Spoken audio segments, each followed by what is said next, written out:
All right, so this video is my contribution to the Women in Ministry discussion.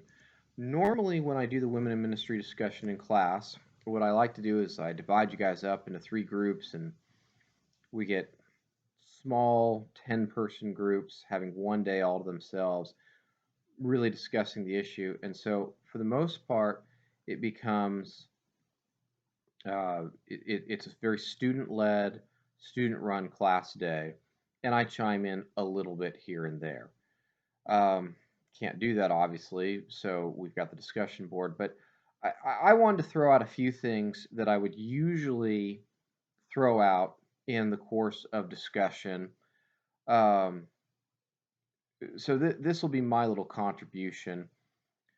I would suggest watching this video after you've done your first blog post, but um, before uh, before you've done your two responses. So if you haven't done your initial post, do your initial post first, and then watch this video. Um, and hopefully, the point of this will be you'll make your own post, you'll say what's on your mind, and then you'll consider maybe some of what I have to say along with what other students have to say, and that'll help you make up your mind about about the issue of women in ministry with my contributions and with everybody else's. So a few points that I'd like to discuss. I'd like to talk a little bit about a couple of key passages. So one of the key passages that I want to talk about that almost always gets brought up is going to be Ephesians chapter 5 verses 22 through chapter 6 through 9. Uh, the reason why that almost always gets brought up in class discussion has to do with uh, the call for submission. Wives, submit or be obedient to your husbands. The thing that I want you to know about this is that this is part of what's known as a household code, and I have a little bit of information on a household code on the PowerPoint of covering Ephesians, but not a lot of information. So I want to take this as an opportunity to talk a little bit about a household code. So a household code is what it is. What it sounds like? It is an opportunity for the it's a code that governs how a household is run in the ancient world. Lots of people had them. Most philosophical systems developed a household code. Hence, Christians wanted them as well because they said, well, the Stoics know how to run their households. Paul teaches how to run our households as well. Okay, fair enough. There's nothing wrong with having a household code. But what this tells us is that the household code is a highly culturally conditioned document because Christians are trying very hard to copy, or to maybe not necessarily copy, but to uh, be consistent with the culture of the time, or at least put their own spin on the culture of the time. So, what do we find in these household documents in the ancient world? Well, actually, the Christian ones are very simplified. Most of the time in the ancient world, they're much longer, much more extensive, give a lot more specifics, a lot more details about what wives are supposed to do with their husbands, what slaves are supposed to do with their masters, what the relationship between extended family is supposed to be like, and what the relationship between children and parents is supposed to be like. There is one thing that is in a Christian household code that is not in a household code that is typically found in a non-Christian environment, and that's the role of men, or what I should say is the role of the head of the household, what the Romans would call the pater familias, the father of the family, the male who's in charge of the family structure or the family unit. The pater familias, the head of the household, is assumed to have absolute authority in his house. He is the dictator. He is the male in charge of everything. So there is little to no point in explaining his role in the household code because, quite frankly, he doesn't have any rules governing him whatsoever. What is interesting then is that the Christian household codes do include roles for men. Now they're short, they're limited, but it's incredible how much the power of the male in the household is limited in in the Christian household codes. Now, there are several Christian household codes throughout the New Testament. I'm only having you guys look at the one in Ephesians for this women in ministry discussion because they all kind of tend to be about the same. They tend to look a little bit alike. But there's one in Colossians. There's also one in First Peter that you'll read later on this semester. But in all of them, the male authority is limited in some way, shape, or form. Let me give you some examples here. So our first example comes from Ephesians chapter 5, verse 23. Let's skip on down to 25, where Paul says, "Husbands, love your wives." Seems like a very easy, obvious thing for us to talk about today. And that's because in today's society, marriage is based around the idea of love. We pick who we are in love with, and then we marry that person. That's the basic idea of modern 21st century marriage, or at least in Christianity it is. In the ancient world, though, marriages are typically arranged. You do not date and get involved with somebody for several months or years and then propose and fall and get on one knee and say, "Will you marry me, please?"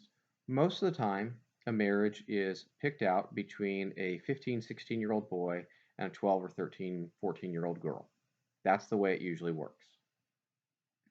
And so the idea that there would be love in this relationship is, well, that sounds great, but, if it happens, it happens. If it doesn't, it doesn't. Paul in Ephesians says, no, it should happen. And in fact, when he says love, he does not mean just mushy gushy romantic love. He means love in the sense of this unconditional love in the sense of take care of one another, love in the sense of don't be a jerk to one another, love in the sense of you are not an absolute dictator in this particular relationship. There is somebody who is higher than you in this relationship, and that is Jesus, of course. So because the household codes all have in the New Testament all tend to start with this idea of wives submitting to their husbands, our natural inclination today is to read these codes as though they are primarily about women submitting, children submitting, slaves submitting.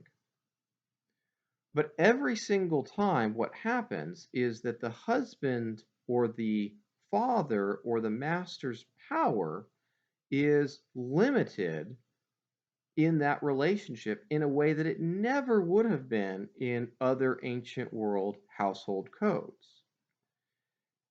And so, reading this in context, I would propose that these household codes are not necessarily really about the wives, the children, or the slaves.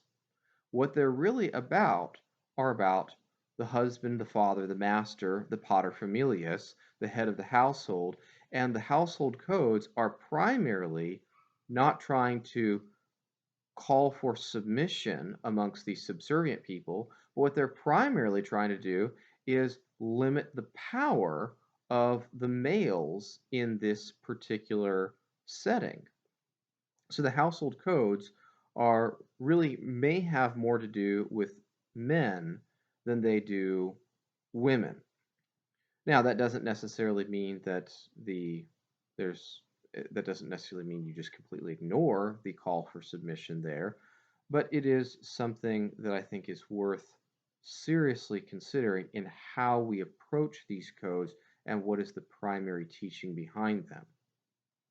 All right. Another thing that I would really like to cover with you guys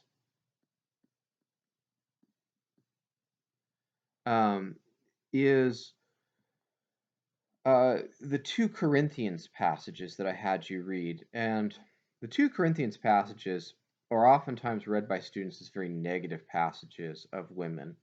I'm talking about Corinthians 11, 5 and 6, and Corinthians 14, 34 through 35, especially 14, which says, women be silent in churches. A couple of notes about that.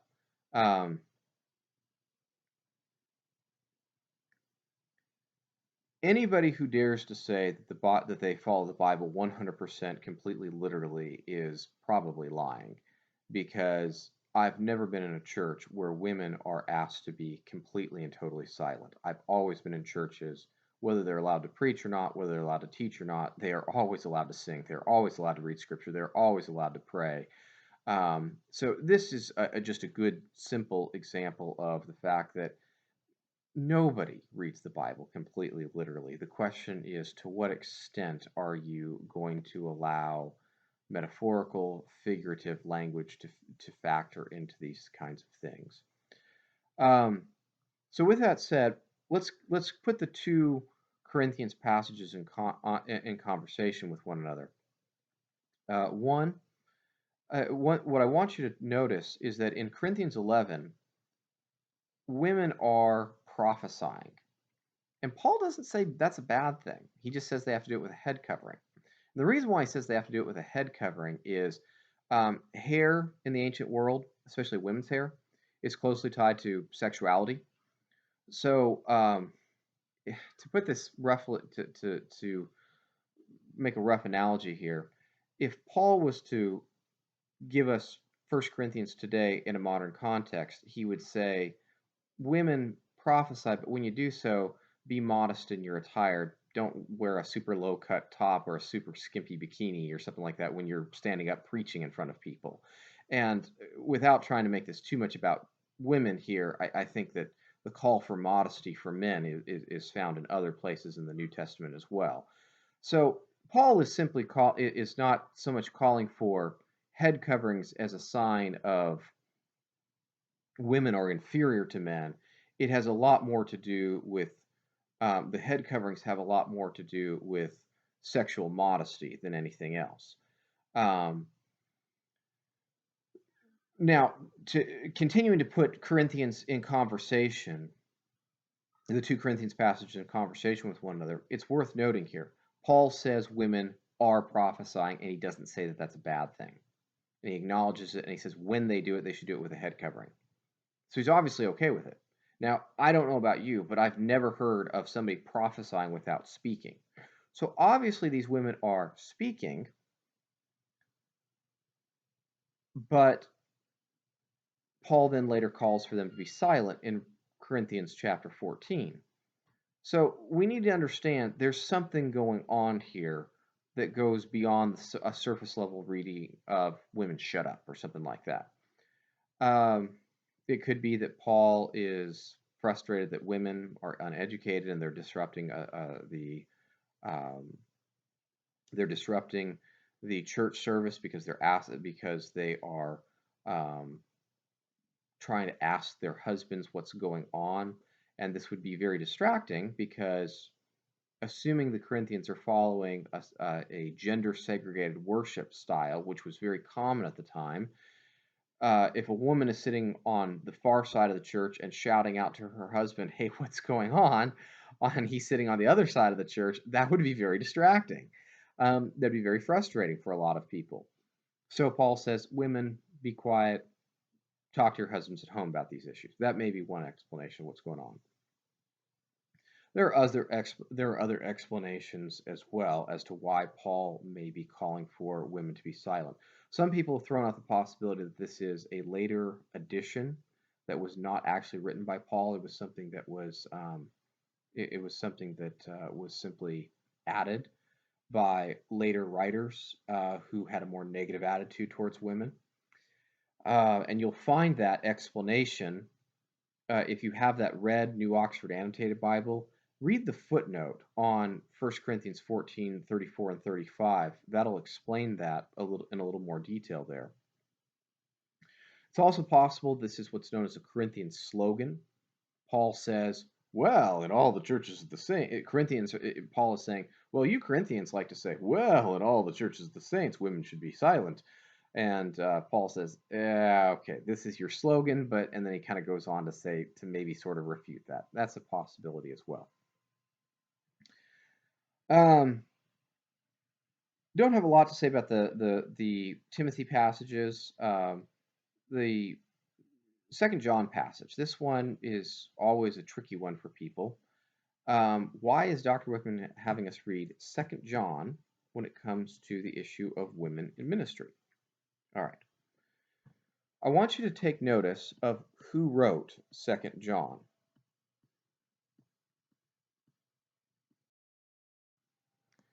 Rather, what I should say is not so much who wrote 2 John, but rather what I should say is who it's written to. We know that 1 John and 2 John are written by the same person. I've never heard anybody dispute that whatsoever. So that's something that's one of the few things in the New Testament studies that are universally agreed on. So whoever wrote this book, whoever wrote 1 John also wrote 2 John. Now that'll be important in just a second here. Notice who 2 John is written to. John says the elder, that's who he says he's the elder, that's what he calls himself. And he says, to the lady chosen by God, or other translations will say, to the elect lady and her children. So what's the natural reading of this? She's a mom and she's got kids. Okay, could be.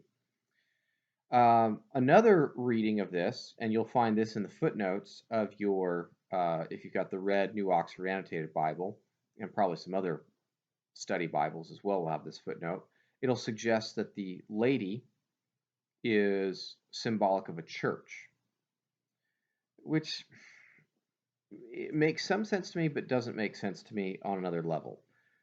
Because we call the lady the church, and then we say and her children, and I've never understood who the and her children would be if the lady is the church. That's a very bizarre thing to me. Now I'm one voice amongst many, so you can say, well, no, that makes perfect sense, Dr. Wickman. You don't know what you're talking about. That's fine. But I want to throw out a third possibility for you to consider. When we flip back to 1 John, which again is written by the same guy who wrote 2 John, throughout the book of 1 John, you will find him frequently saying, dear children, my little children, dear children, sweet children, something along those lines. And you find that phrase at least 10 times throughout 1 John. So who are these children he's addressing? Well, these children are the members of his congregation. He calls himself the elder, which is a New Testament term that's frequently interpreted to mean pastor.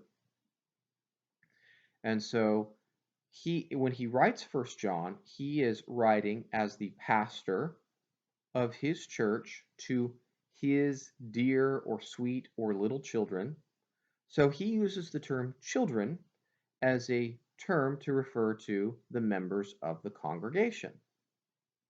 So when John writes 2 John and he says, to the elect lady and her children, if her children are the members of her congregation, then what's her job?